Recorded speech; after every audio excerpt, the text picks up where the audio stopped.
En tant qu'arbitre de la loi et en toute connaissance de la jurisprudence historique dans ce pays, la race doit être toujours considérée comme une variable. Votre temps est précieux, Maître Keating. Je vous suggère de ne pas le gâcher en présentant des arguments que vous avez déjà formulés.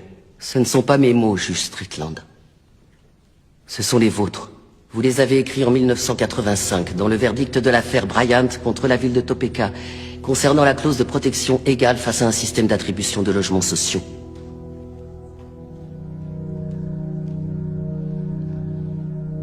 Le racisme fait partie de l'ADN des États-Unis d'Amérique.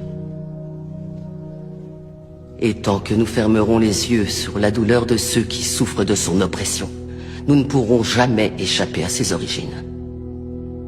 Le seul garde-fou dont peuvent bénéficier les personnes de couleur, c'est le droit de se défendre, et nous ne leur accordons même pas.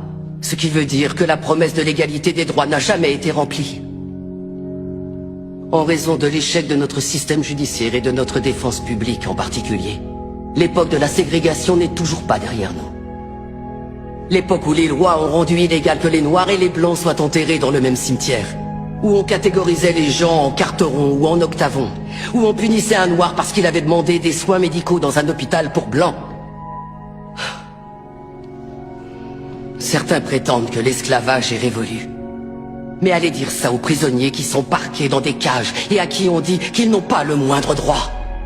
Des personnes comme mon client Nathaniel Leahy et des millions d'autres personnes comme lui qui sont enfermées dans nos prisons et reléguées à une existence indigne d'un être humain. Il n'y a aucune alternative à la justice dans cette affaire. Il n'y a pas d'autre option. Prendre une décision à l'encontre de mon plaignant, c'est choisir de remplir les poches des propriétaires de prisons, plutôt qu'offrir une défense digne de ce nom à tous ceux qui y sont enfermés. Est-ce que c'est l'Amérique dans laquelle veut vraiment vivre cette cour?